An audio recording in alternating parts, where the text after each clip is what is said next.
Mandali Hall, Mirazad, November 28th, 1981. Day at the Pilgrim Center, he was mentioning that Baba told him at one point that he would be alive for 14 more years. And so Baba was saying that he felt that was very significant, and that it meant that Baba was actually still as if he was, even though he's lying in the samadhi, he's still actually functioning as if he was alive and in the body. Yeah. So anyway, then one thing, of course, I was curious about, I didn't have time to ask him because, the talk was over, was, well, what does that signify after what will change after the 14 years? How will that be? How will it be different from what it is now?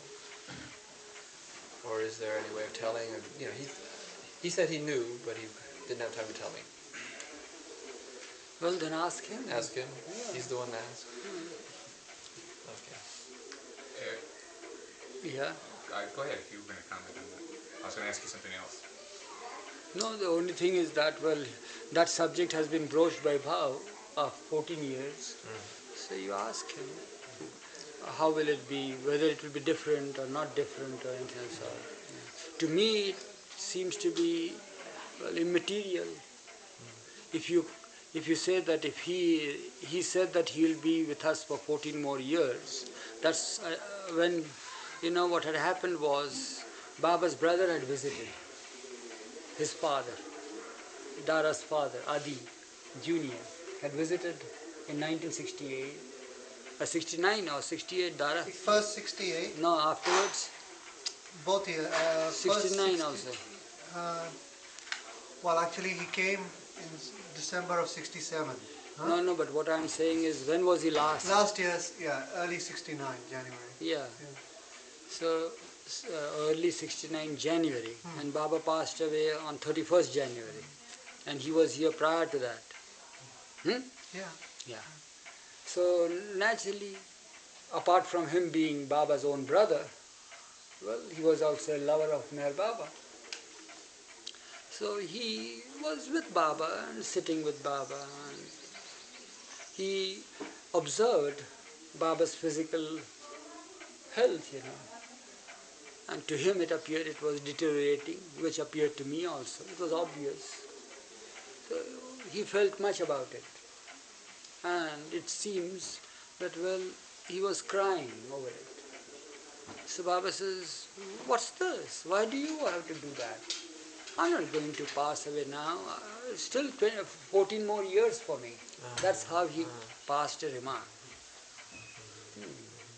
So now, whether he, naturally when he passes that remark, well, we have to take anything that proceeds from him as the truth. So he says, why? I'm not going to be away from you. I'll be still with you for 14 years. That's what he said. So this is what Bhav must be recalling. And after 14 years, but then he passed away physically from our midst on 31st January. So now it boils down to this fact that, well, whether he was comforting the person who was concerned about him, or whether he gave out absolute truth that he would be with us for 14 years. So it all depends upon one. You say he said this to Jal? Not Jal, to Adi. Adi Jr., who is in London now. Didn't Baba say that for 100 years after? So that's what I'm coming now to the point. Gotcha. So here we rest only for 14 years. You see, we have brought 14 years into our debate today, but then he has said that after I pass away, that the avataric influence will be from 100 to 200 years. So it all depends.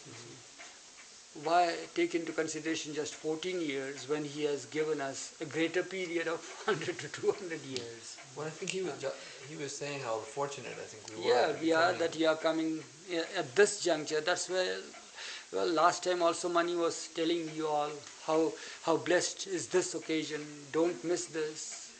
Now that Baba is so fresh in our midst, you see. His love, His being, His words. There are people who are recalling His words and letting you all know. So these are the opportunities you all must never miss.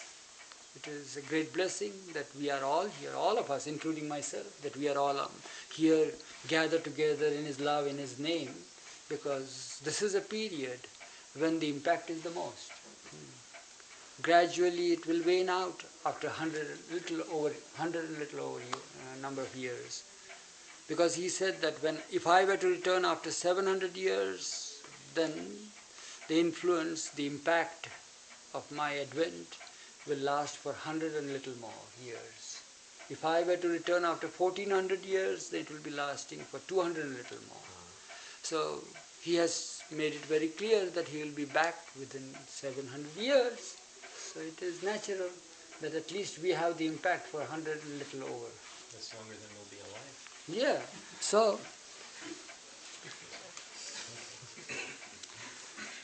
and it is so good to be now in this period when the impact, the influence is so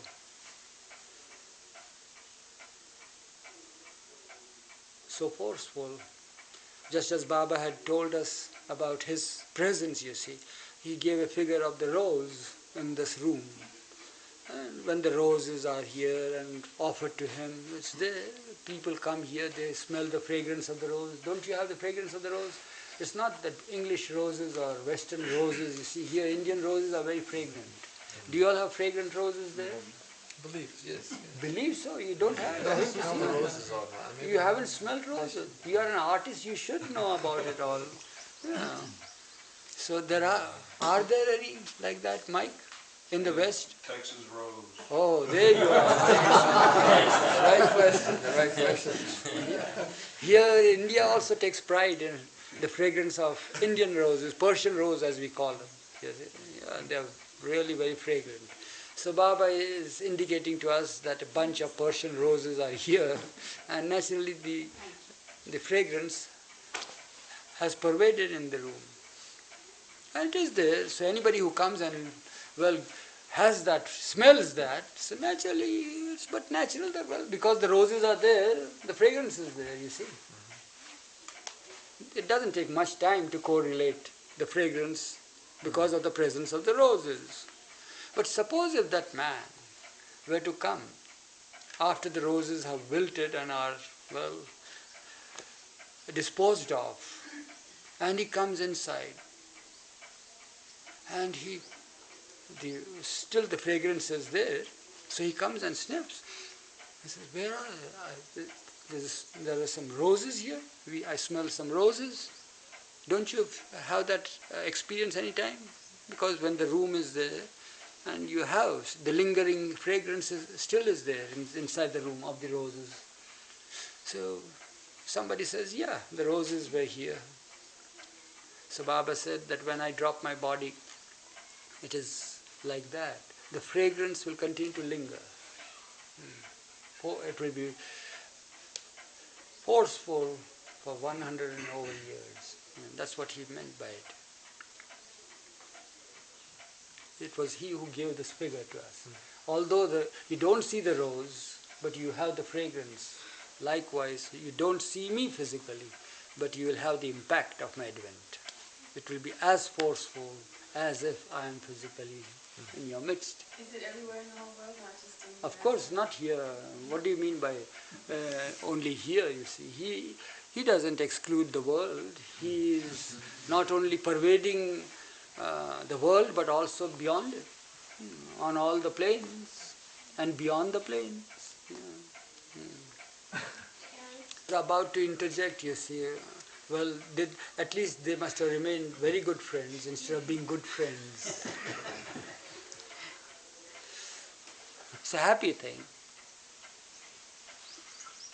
But even after seeing him, one has to feel him as he would want us to feel him. Just seeing him doesn't do anything. You see. Just as you see him in a picture, you see him physically three-dimensional. Say. And then what? But then, just like that woman who was struck by his presence, if one is struck, then it's wonderful. But there are people who just see him and they don't know why it is. There is a case of somebody, you see, who was totally engrossed in Baba's thoughts, and he was jotting down something, writing on the subject in his apartment. It happened in the States also. And there was one lady, or what do you call, housekeeper who comes and cleans the place and all that. That was her turn that day, and she opened the door and she saw a stranger along with this gentleman whom she knew. And she said, "I'm so sorry," and she shut the door, because it seemed as if that there was some intimacy going on. Means he saw a gentleman leaning over the shoulder of this person whom she knew, who was living in the apartment. So after some time she again opened the door and saw and says, "I'm sorry." And says, "What's the matter?" He couldn't understand. He continued to write. Then the third time she couldn't resist. She opened and says, "Where is the gentleman who was here with you?" He says, which gentleman? Who was with me? And then she says, "Well, I have been watching here and there is no outlet. This is the only exit. I have been keeping a watch over here and for now past 3/4 of an hour or an hour. And where has he gone? From where did he leave the place?" She says, "Who? But who was here? Nobody was here. Of course I saw. That's why I came twice." So who was he? So she looked around and says, "Yeah, your friend, this man, he was here standing behind you and he was leaning over you. You were busy, both of you." So then the man says, of course, he gave some excuse and she continued his work, but he said, when he narrated the story, he says, "But why she? Why not me? I longed for him, and why could she see him and not I?" So such are the things. So she can see. But he knew. But he knew, he felt it. He was touched by it.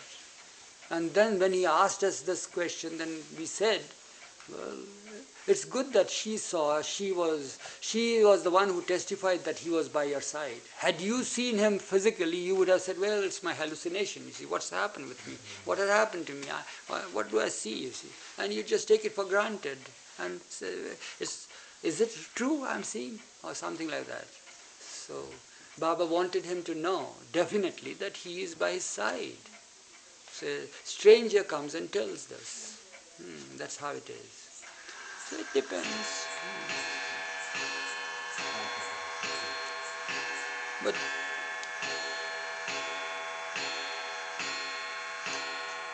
our entertaining such thoughts is like playing with toys. That he's seeing, his influence is this and that and all that sort of thing. And leaving away what is real. And the reality is that he is. He is not only ever present, whether it be 100 years or 200 years or this or that. What he meant was his influence, avataric influence. But his presence is there all the time. You follow?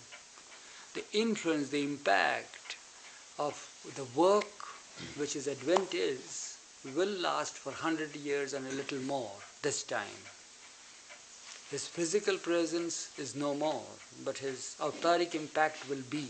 But his presence is all the time, always available to us.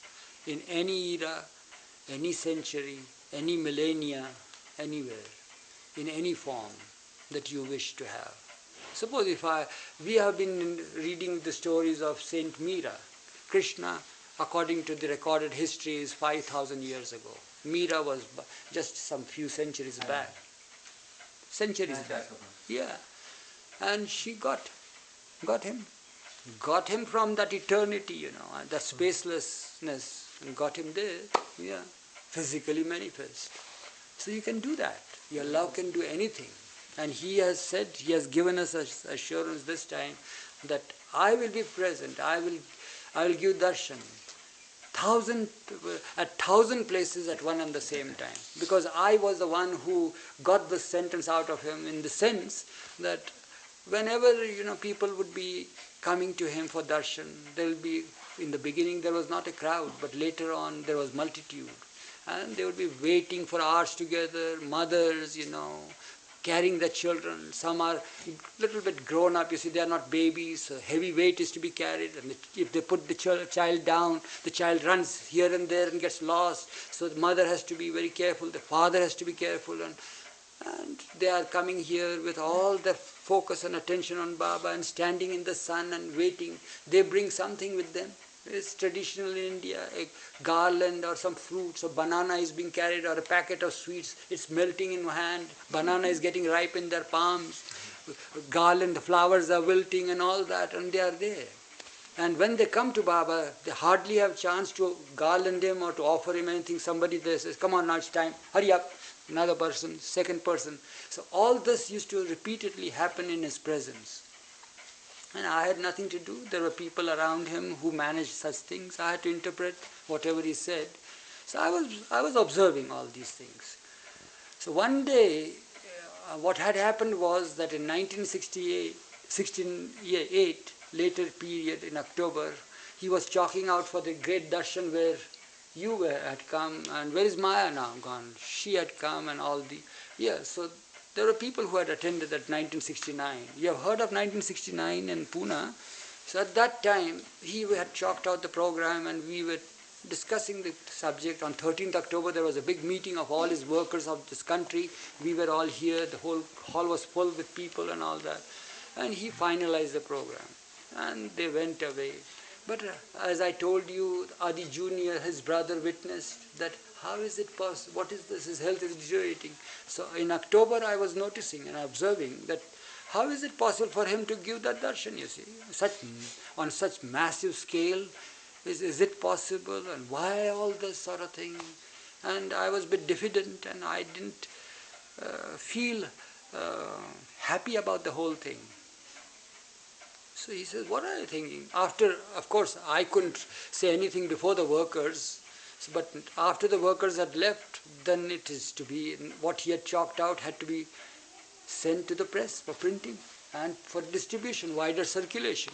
So at that time I said, Baba, is it true that this will come to pass? Do you wish that it should go to the press now? He says, of course. Baba says, I will give darshan. So what? Why? What's the matter? He says, Baba, your health won't permit such a crowd and all that. It will be too much for your physical body. So then he starts asking other members and Mandali says, do you think it will be so? And suppose if I am not able to sit, you see, and relate myself with my lovers who would come to me, and I would just simply sit there. Will they feel displeased? Will they feel let down by me? So Francis says, but they come to just be in your presence. They want to feel your presence, that's all. So see what Francis says? Baba is trying to now comfort me. So I said, yeah, that's right, but he says, even if I were not able to sit, suppose if I were to lie in bed, and if they pass, say they file pass by, will they not be satisfied that they have come to me, they have seen me and all that? Of course, Francis said, and others said, of course. So, well, I said, kept quiet, and then I said,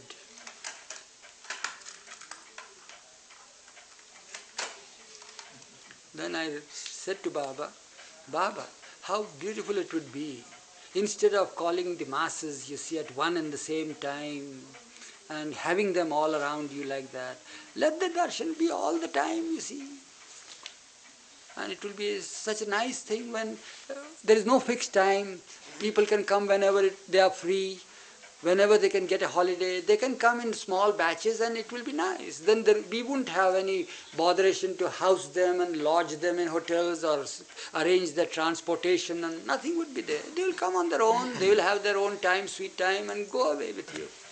This is, after we return from Pune. There will be everyday darshan. Then we'll have a darshan every day, not now.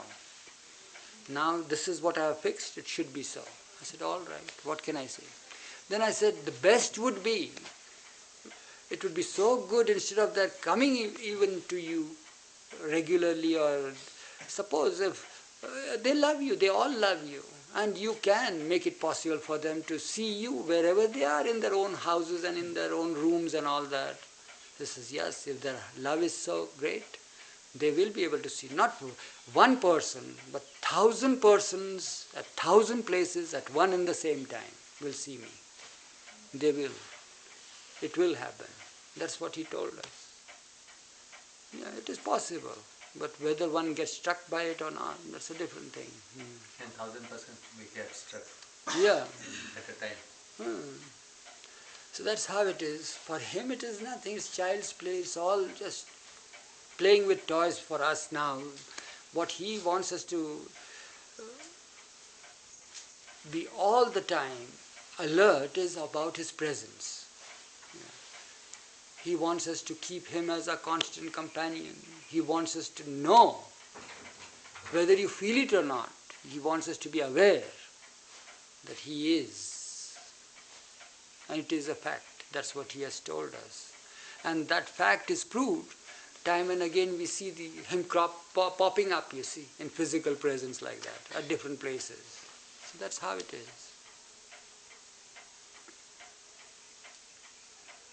We are talking about him, of him, and he is listening, he is with us. Isn't it a great joke? Yeah. As if he is not here. In one breath, we deny what he says and we accept what he is. That's how it is. He must be having great chuckles, great laughters at our innocence, of course. But it's a fact. This is how it is. And for having a continuous experience of that, all one has to do is hold on to him. Him alone. He cannot be. If you wish to have him and also this little thing here and there, you see, no. Absolutely him and him alone, nobody else. Then it is made possible. Then if you were to love him, having determined to be his, then it is possible that you will be having him constantly with you. You can not only have him, means kid yourself that you are having him, but you will feel it. Not only feel it, but see him as he is. But for that, your heart has to be given to one. Heart cannot hold two beloveds. And he is a jealous God. And he doesn't mind. He is not only jealous, but he is callous too.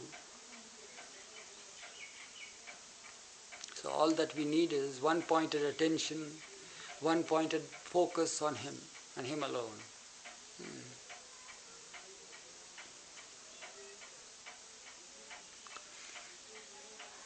I am saying this to you, Dana, and you sometimes this or some other things that touch your heart and says how good it is that Eruch was with Baba and he is telling us this and this and this. So all the time you see you are drawn closer towards me and my telling you this.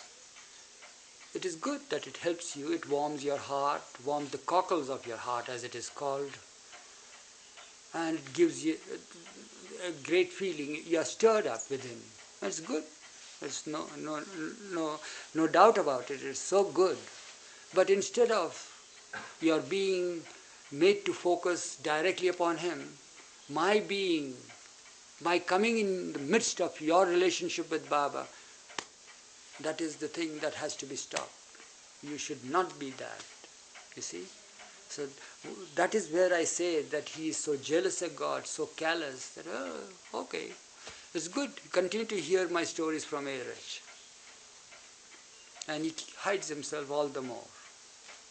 Although your heart is stirred, although you feel it, so what happens is that your mind and heart is set on the one who is telling all this about the Lord. But what about the Lord himself? You are neglecting him there. So while you hear all this, it's my duty to tell you, forget about me, remember him. So then that helps the person who listens, that helps the person who hears the stories and all that. So that is my duty. This is what he has told us, the Mandali. Time and again, beware of how you let me down. You see. Inadvertently, of course. I know that, what you're telling me. Pardon? I know that, what you're telling me. I didn't follow. I said, I know that, what you have just said Yeah. is, It is not for you, Dana, it's for us all. Yes. Yeah. For me and for those who hear. Yeah. Well, I'm just addressing you, but it's not meant for you or any particular person. It's for us all, Baba world, you see, or all in the world, whether they belong to Baba or not. Any group, anybody, anywhere in the world, any Christian, any Hindu, any Muslim or anything. This is what he has said. Eruch, can I ask a question related to that? Yes. Before I left England, I had a terrible argument with two of my best friends who said, they're not Bible lovers and they don't believe in the Bible at all. And they both said that they found it very strange, not only that I was coming because of Baba, but they said, well, if Baba is who he says he is, then you should be able to love people. I mean, you should put us before Baba. And I said I couldn't. That coming to be with Baba or be where Baba lived for a time is more important to me. But then I get very confused about what happens to human relationships if you try and focus on Baba all the time.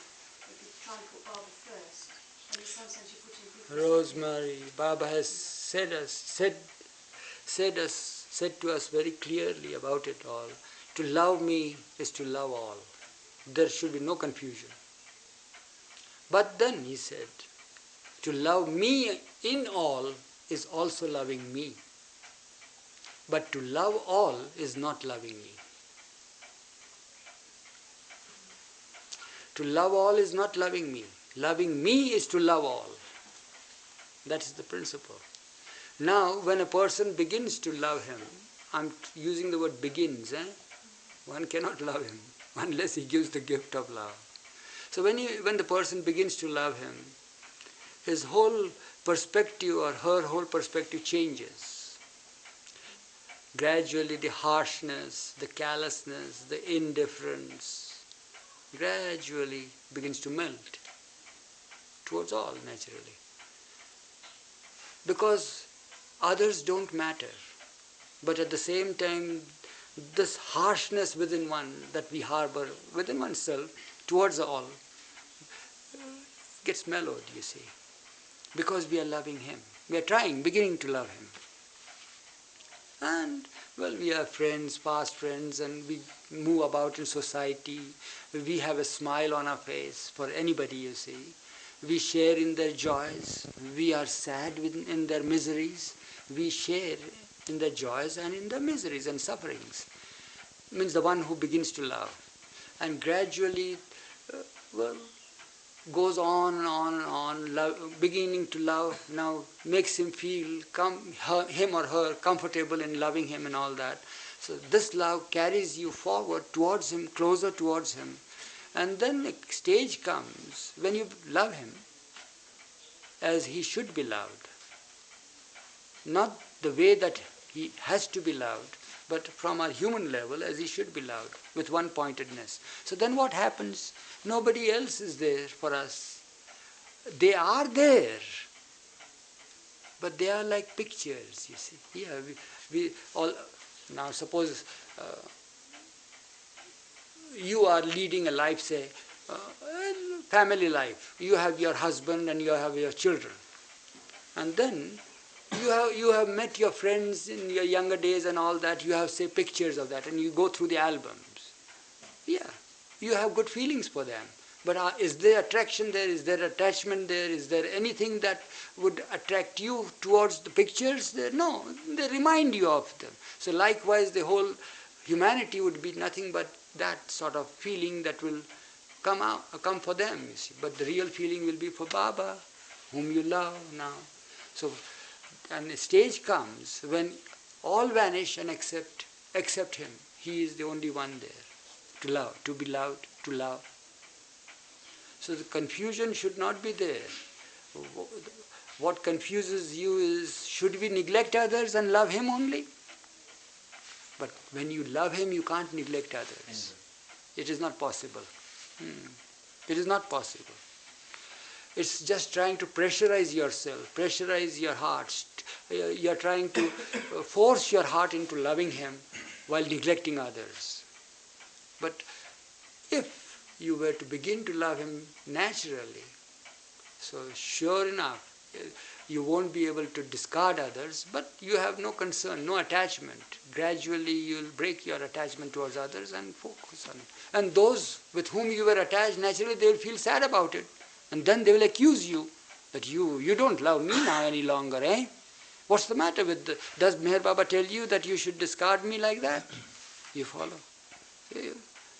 So there is no point, no confusion in the mind of the lover or the heart of the lover. Says, no, it's not that I discard you, but I love him most. That's all. And eventually the personalities, the friendships and everything just vanish, fade out. They don't exist when you love him. Because, why they don't exist? Because they do not exist. Now they are existing like shadows, you see. When you are totally attached to reality, naturally these shadows vanish. Have you ever seen this little phenomena that is very common and people have never noticed that? And one day my attention was drawn and I had a laugh. I had to laugh to myself. I says, what is it, Eruch? You are now 68 or 65 years, 67 years of age and you haven't noticed it yet, and see how obvious it is. So what was it? That as I was going in the direction of the rising sun, you see, I couldn't see my shadow. I said, where is the shadow? While I'm facing the sun, the shadow is behind us. We don't have any interplay with our shadows. But when we turn our back towards the sun, the shadow is in front of us and we relate ourselves to the shadow. We see the fun, shadow elongates, shadow shortens, shadow does this, and we move our hands and you see in the shadow. So when we turn our back towards him, then all these things crop up, you see. And we relate ourselves to all this. But as we continue to begin to face him, we have all that relationship, relatednesses with the rest of the creation vanish. Because they are not there. You see, that's a common phenomena. So when you begin to love him, and you fall in love with him, and you love him, then all these things, these shadows, naturally, you just wade through all that and you are facing him. They don't exist for you. It's like that. And shadows will begin to shout, why are you discarding us? Why are you indifferent? After all, remember, don't get confused, they are shadows. Because you have got the reality now. You follow. So there should be no confusion. Pacify the shadows by just looking at them and giving a smile. Because that smile with your love for him also helps the shadow. One day they will also not only disappear, but then they will merge in you. Pardon? What were you saying? I was saying that right now it's like we see each one of us as being very real, and Baba has all these little pictures on the wall. We got to change it. Yeah. Switch that. Everyone become pictures and Baba become real. We seem to be real and he seems to be unreal. He seems to be the shadow. A little picture on the wall. Really. So, but when we see him, really, it's a fact. You can't deny that. Jack, when you were sitting here, you asked me something and you said, no, let it be. You go ahead. What was that? What it was, one time you said that you connected with Baba by a very fine, very thin thread, small. That's a different thing, that our relationship, that will also help you. But her case is quite different. What she said was, what he would say to us, so often. Sometimes you see, there will be little, what you call,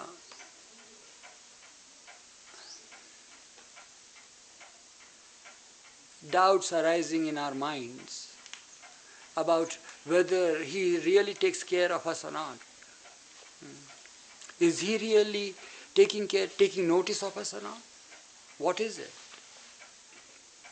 So he says, it's impossible for me not to take the notice, you see.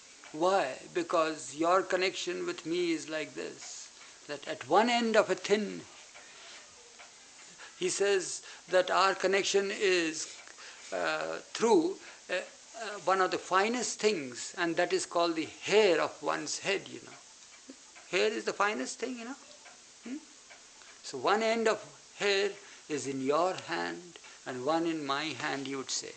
And there's a constant tug of war. How is it possible for me not to take care, not to take notice of you? I always want you to be mine, and I allow you to have your way, knowing fully well that if I were to resist allowing you to have your own way, then the very fine and thin connection that that you and I have between us would be snapped. So I allow it. Although I want you to be mine, but I allow you to have your own way. So I have to let go. But in your unguarded moments, I call you back, get you back, you see. So then you come. But again there is a resistance. Again I have to let go. So this tug of war goes on and on and on for reincarnations, you see. But I am most eager. I want you to be mine. Immediately, instantaneously. But I know that if you resist, and if I were to pull that very feeble connection, the link between you and me, will snap. Which I don't want to. I cannot afford to. I cannot dare to. That's what he said. I dare not, care not for my creation. That's what he said. So that's the thing. And there was another story you told with this, where someone knocked on the door and said, "Who is it?" And then that's that story. Yeah. Does that link get stronger with Bob the more you love him and surrender to him? Pardon? Does that little thin hair get thicker and stronger the more you love him and surrender to him? No, it doesn't get anything, you see. It's always that. Yeah, there is no resistance there, you see. So what happens is now that if you go close to him, then what happens? It's there. The connection is there, that feeble connection is there. But then that connection is a gap between you, the two, the reality and illusion that you are. So when you absolutely surrender yourself to him, where is the necessity to have that link, you see? This connection of yours. You are his, if you have surrendered to him. But before you determine to be his, before you surrender to him, this tug of war goes on and on and on. My possessions, my wife, my children, my position, my influence, my strength, my weakness, and all this is there. So these are the things that go on, you see. And he says, leave all this and come to me. Just surrender yourself to me. So as soon as you drop, all this is finished. You are linked to him. Instead of having this artificial means of having a little link, you see, which is very feeble. Where are you? You all the time sit there and come. Yeah. Well, after all, the wife of a magician has to play that part. Eruch, in the West, and especially in New York, for me anyway, the illusion or the ignorance is more intense or vivid. Well, you say America, and why not India? Any part, anywhere in the world, every time. Whether it is with you in the States, or whether it is with us in India, or in Ahmednagar, or whether we are closeted within ourselves in a room. Oh, it's terrible. The grip of Maya is such. But what I wanted to ask you was, could you recall any suggestions or hints Baba may have left you with so one could improve remembrance or always switch it over to him. Anything that, anything seems to attract you or seems to entangle you, switch it over to him, dedicate to him. Time and again remember him. That's the only thing that he has told us. Be not of it. You are in it, but be not of it. How can you be not of it? When whatever comes across you, you correlate it to him immediately. Link it on to him immediately. before you are washed away. So that's how it is. You remember that incident that I told you about how I got trapped, you see, in this very room? No, Yeah. I don't recall that. Of course I told you some time back, I think I told. What he wants us to do is this, whether you are in the States or whether here or anywhere else. You see. That's why I said whether you are in a closed room or whether you are in a big metropolitan city or whether you are in the heavens or whether you are in the hell, you are always on the lap of illusion. Do you mean to say that if you experience heaven, you are not in the lap of illusion? You are. It's not reality. You follow? It's not the ultimate. So this will give you a fine idea as how Baba would want us to. You asked me that question. If I have not told you, then well, hear it then. Others may hear it again who have heard it. Well, it so happened, it gives a good example that Baba is here. A small darshan program means he has permitted people to come to him that day. Mandali Hall? Yeah, Mandali Hall. It gets crowded. There's a lot of big compound there. You can file past. 2 ways. Come here, go that way, and go away. That just a glimpse is enough for those who wish to. And many who would want to die for that glimpse of his physical presence. So, well, one of those programs was being held here. Sometimes it was not a rare occurrence, it was a common thing in later years. So people were coming and people were going. And as usual, this is my perch that I perch on, you see. Especially I had to stand up because I had to see to his gestures, finger gestures, you know. Yeah, I can't. Suppose if a person is like Mike, you know, I can't sit. Because there are some people who are seated also. They sit also. And others are coming and going. There is a queue. So I have to stand up, perch myself on the sill, and I interpret and I speak out, and they feel that it is from Baba. It is so. It's a frank thing. While the people are going and coming, each one is given a personal word, a personal touch, a personal thing, you know, and we don't know what he gives in that instant of his contact. It's enough. It's self-sufficient for many time. So they are happy about it. One person entered, and she was a young girl, very beautiful. And you know, I being the interpreter, I had to concentrate totally on Baba's gestures and fingers and this, and his facial expressions also to be noted. What is coming next, I don't know, but so I had to concentrate all the time. No distractions.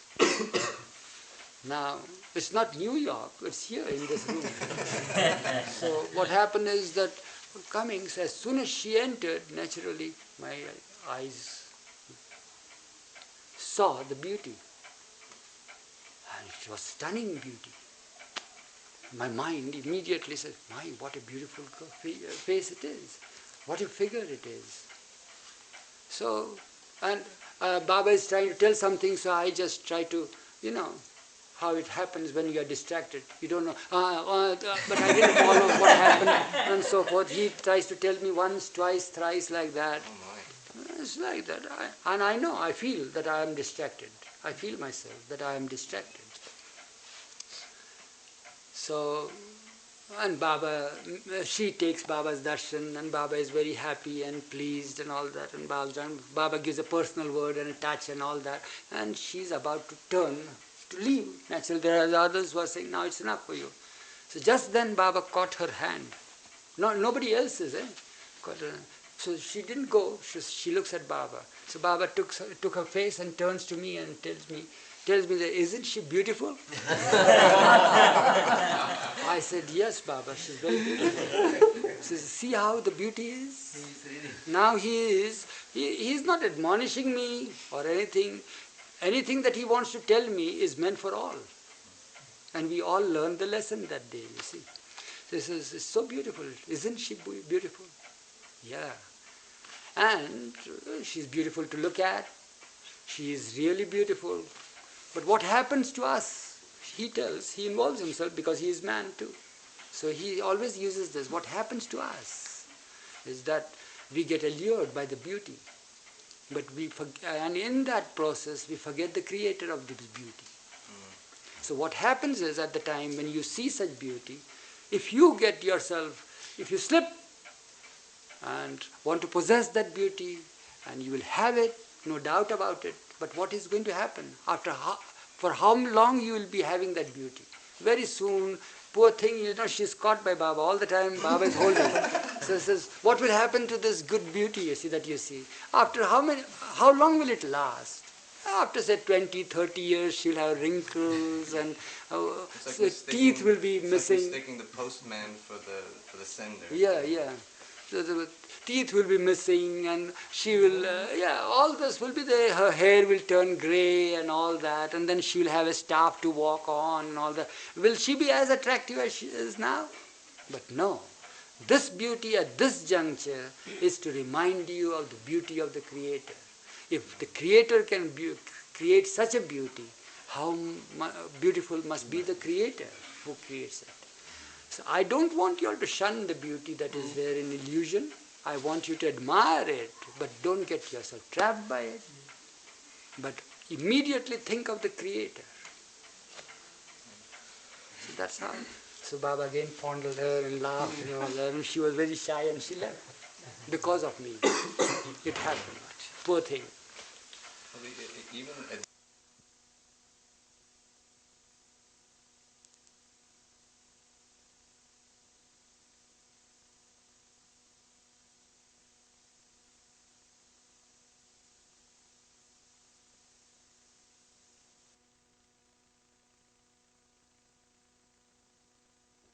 It's the attributes of God that are being exhibited here.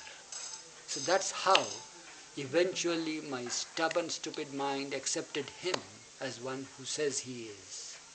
Through his attributes, through the attributes of God. Otherwise it was not possible. No amount of my being with him or anything of the sort. But it is his compassion which he exercised and allowed me to be close to him. And these attributes I saw manifested there. You might ask me now, give me instances of the attributes. What was it? Why? What do you mean by his infinite compassion? What do you mean by his infinite charity and all that? So, but my tongue is tied. But your narration of the events in the process or in the gradual course in the life to come is very fine.